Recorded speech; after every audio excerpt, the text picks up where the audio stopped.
for now, we begin Outnumbered. I'm Kayleigh McEnany here with my co-host, Emily Compagno. Also joining us, Lisa Booth, Fox News political analyst, Molly Hemingway, Fox News contributor, Kevin O'Leary, chairman of O'Leary Venture Capital. But first, let's start with Lucas Tomlinson. He is in Riyadh, Saudi Arabia, with the latest. Lucas, you were in that room for a little, I believe. You're now outside. What are you seeing? Well, Kayleigh, as you pointed out, we've come a long way from President Biden's fist bump. President Trump making his first official overseas trip here in Saudi Arabia, just like he did during his first term. And he was very hopeful. He talked about the success in Saudi Arabia. He says in just 8 short years, he's seen more skyscrapers, more investment. In fact, earlier today, President Trump and the Saudi Crown Prince agreed on a $600 billion investment in the United States, and that includes the largest arms deal ever, $142 billion. And again, here's President Trump on why he's so hopeful about the future between the United States and Saudi Arabia. Before our eyes, a new generation of leaders is transcending the ancient conflicts of tired divisions of the past and forging a future where the Middle East is defined by commerce, not chaos, where it exports technology, not terrorism, and where people of different nations, religions, and creeds are building cities together, not bombing each other out of existence. Now, speaking bombing, it was interesting when President Trump brought up Iran during his remarks. He said that they cannot have a nuclear weapon. We knew this before, but what he said afterwards was interesting. He said he would inflict maximum pressure on Iran. There was no talk anymore about bombing Iran. And you mentioned the sanctions, Kayleigh. That's very notable because, of course, the new Sunni president of Syria, after the Assad regime fell, he is a former U.S. sanctioned terrorist. He was with the Nusra Front.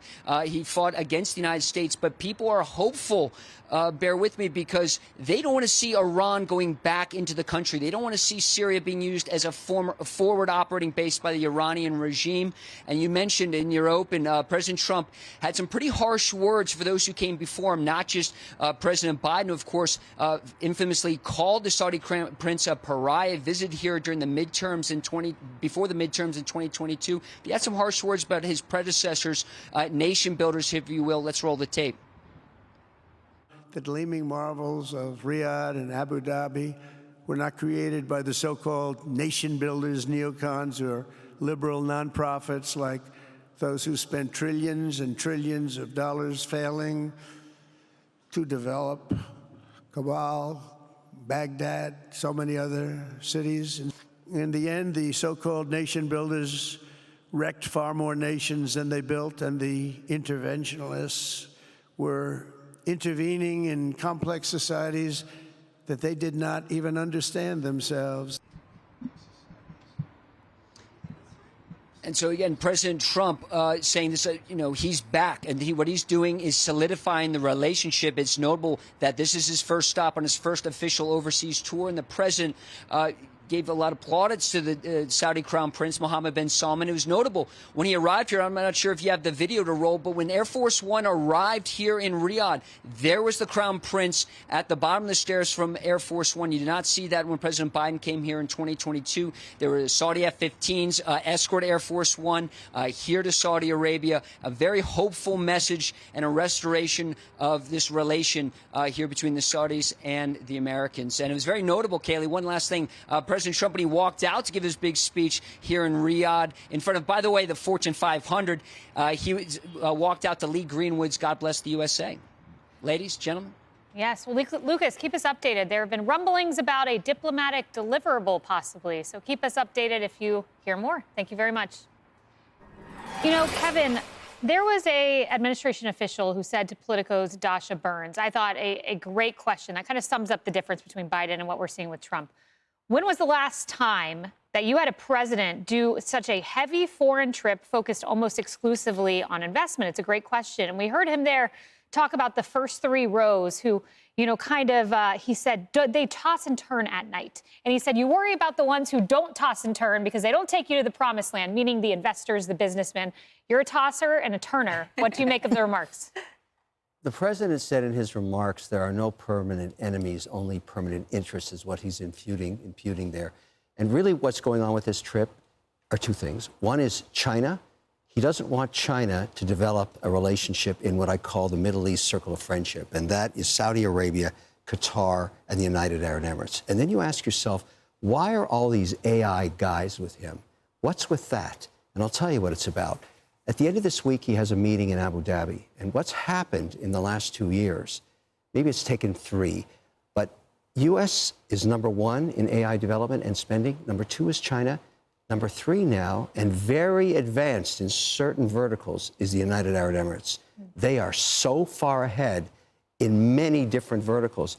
And he wants to see that cooperation on AI be removed from the China model, because remember there was talk about the UAE starting to talk to China about AI. He doesn't want any of that. He wants these companies to form very strong bonds in AI, and when we get later this week to the UAE, that's what you're going to hear about. This is crucial. So China and AI, and of course all this money talk's fantastic, but we're in an economic war with China, and he is cutting them off at the pass in the fastest growing region on earth, the Middle East. Emily, and here are some of the CEOs and businessmen he had lunch with. You can see their pictures here. Elon Musk, Larry Fink, Sam Altman, Reid Hoffman, Jensen Huang, among others.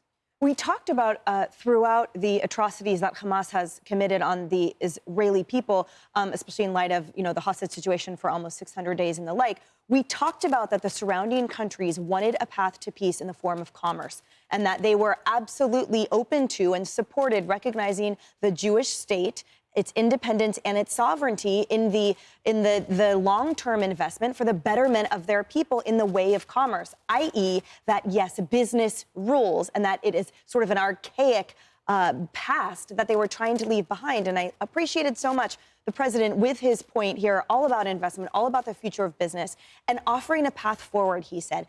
You hit the nail on the head. He said, there are no permanent enemies. I don't feel that way. And I am offering, he said, a new path. While I condemn today the past actions of Iranian leaders, I offer a new path, an alternative to peace and commerce and partnership. And I'm so grateful for that optimistic and peace-loving approach that will benefit everyone. And Lisa, I think that new path will in time include a normalization of relations between Saudi Arabia and Israel. Well, yeah, you talked about the golden age of the Middle East. The line that stood out to me was the one we just saw on the screens, that the future of the Middle East is commerce, not chaos. Because President Trump sees the connection between economic deals and national security in a way that's unique to his background as a businessman. And so that's why this $600 billion investment from Saudi Arabia is so important. And he also discussed inheriting this dangerous world from President Biden. And we saw the increased closeness with Iran, China, and Russia. And so in part, what he's doing in the Middle East is trying to counter that, to Kevin's point as well. Concerns that Iran will become a nuclear country, concerns with Russia and energy, concerns with China's coziness with the Gulf states, particularly with Saudi Arabia's entry into BRICS.